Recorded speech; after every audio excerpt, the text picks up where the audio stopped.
Bonjour et bienvenue pour ce 4e jour de notre atelier Hatha Yoga, un jour, une posture.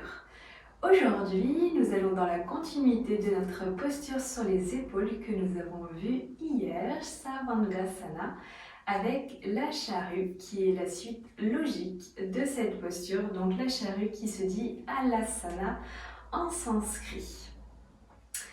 Donc la charrue, c'est vraiment la suite naturelle de la posture sur les épaules. On va finaliser en fait cette posture pour vraiment avoir une posture complète. Donc nous allons démarrer avec la posture sur les épaules pour pouvoir nous installer dans la charrue. Avant de démarrer, nous allons voir ensemble les bienfaits et les contre-indications de cette posture. Donc les bienfaits, il faut savoir que Alasana, ça étire vraiment toute la partie postérieure du corps. Ça relâche toutes les tensions au niveau de nos ischio-jambiers, purifie vraiment notre système digestif, ça vient masser un peu ce qui se passe au niveau de nos organes. Cet asana, il est vraiment bénéfique pour toutes les personnes qui souffriraient de tensions artérielles trop élevées. Peut-être des personnes qui auraient les épaules un petit peu raides. Il faut savoir également que cette posture, elle réduit le stress. Et puis, ça aide également à maîtriser. Vous savez, il y a des personnes qui peuvent être claustrophobes. Et ça aide vraiment à avoir plus confiance par rapport à cela. Donc, ça demande de la pratique, bien évidemment. Au niveau des contre-indications, donc, si toutefois vous souffrez d'une hernie discale, c'est une posture qui est à éviter. Également, si vous avez des problèmes cervicaux, c'est à éviter. Et pour vous, mesdames, donc comme pour la posture sur les épaules, pendant les règles, c'est une posture qu'il faut également proscrire de votre séance. Voilà un petit peu pour les explications des bienfaits et des contre-indications de la posture de la charrue Alasana. Nous allons démarrer ici dans cette posture. Donc on va démarrer avec la posture sur les épaules que nous avons vue hier et par la suite nous viendrons nous installer dans la charrue.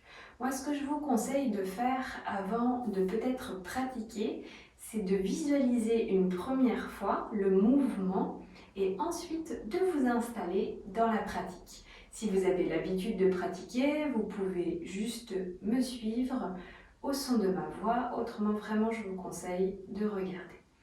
Parce qu'autrement, vous allez peut-être vouloir faire la posture et regarder également la vidéo, ce qui pourrait vous faire mal au niveau ici de votre cou. On va venir ici s'installer sur le tapis, allonger ici nos jambes et venir les bras le long du corps, les jambes jointes ensemble et les pieds fixes. Une fois que vous êtes bien installé ici, on va venir tranquillement s'installer dans la posture sur les épaules avant de passer dans la charrue. Donc on inspire, on monte. Et on vient ici s'installer tranquillement dans la posture sur les épaules. Donc prenez le temps ici nécessaire pour vous installer. Donc ramenez bien les mains au niveau des épaules, puis montez. Une fois que vous êtes là, on peut rester 5 ou 10 respirations. Et puis on passera en charrue.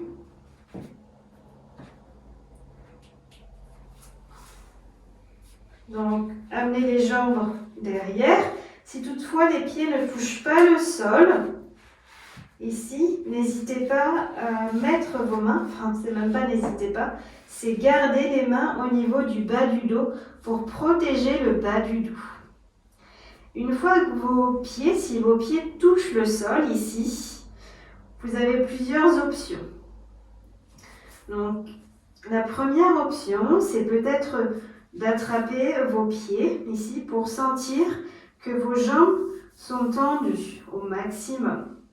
La deuxième option, c'est de déposer les paumes de main ici sur le tapis. Si vous avez une bonne ouverture des épaules, vous pouvez joindre vos mains ensemble, puis tendre les bras ici vers l'avant et respirer profondément. Et puis après, il y a d'autres options pour les personnes qui sont très souples, qui peuvent plier les genoux et les ramener vers les oreilles et ensuite fermer ici les oreilles et venir là. Donc plein d'options sont possibles dans cette posture. Ça dépend ce que vous recherchez actuellement. Et puis tranquillement, on ramène, donc on soulève les pieds à peu près à 30 cm du sol et on redescend ici vertèbre par vertèbre à l'expire. Si vous vous en sentez pas capable, on dépose les mains au niveau du bas du dos et on cède pour redescendre tranquillement vertèbre par vertèbre. Donc on ramène la tête également et on redépose directement le bas du dos. On ramène les cuisses vers le ventre. On va le refaire une deuxième fois. Je vous montrerai la deuxième option. De redescendre avec les mains sur le tapis, de redescendre vertèbre par vertèbre. Puis ici, nous allons venir en Shavasana, posture du cadavre, les jambes écartées à la largeur du tapis. On la refait ensemble. Je vous laisse vous installer ici.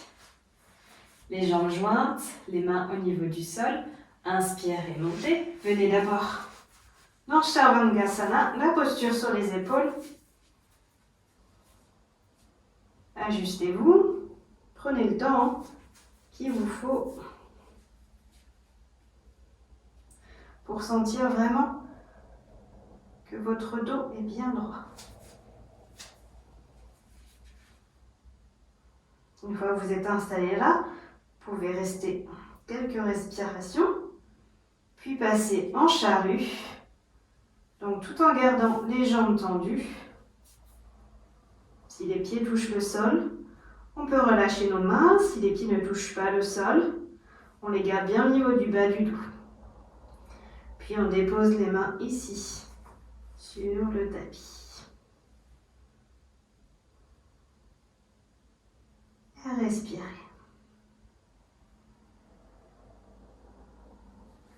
Puis remontez vos jambes et redescendez à l'expire, vertèbre par vertèbre, tout en gardant les jambes ici, bien droites.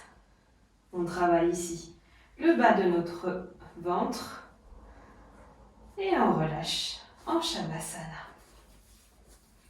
Les bras le long du corps, fermez les yeux quelques instants. Et puis si vous ressentez une petite douleur au niveau du bas du dos, vous pouvez plier une jambe puis l'autre, les pieds écartés à la largeur du tapis et les deux genoux se touchent.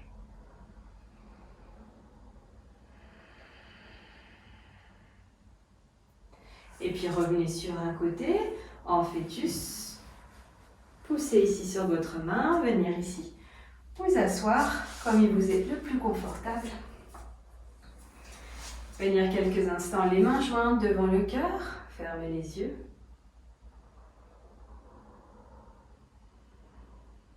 Puis ouvrez les yeux tranquillement. Voilà, j'espère que cette vidéo vous aura plu avec la posture Alasana, la charrue. Je vous souhaite une très belle journée et on se retrouve pour une nouvelle vidéo, notre 5e jour de cet atelier Hatha Yoga. Merci à vous, très belle journée. Et n'oubliez pas, un like, un commentaire ou un partage ne vous coûte rien sur vos réseaux sociaux et pour moi c'est la plus grande aide que vous pourriez me faire. Je vous souhaite une très belle journée, prenez soin de vous, namasté.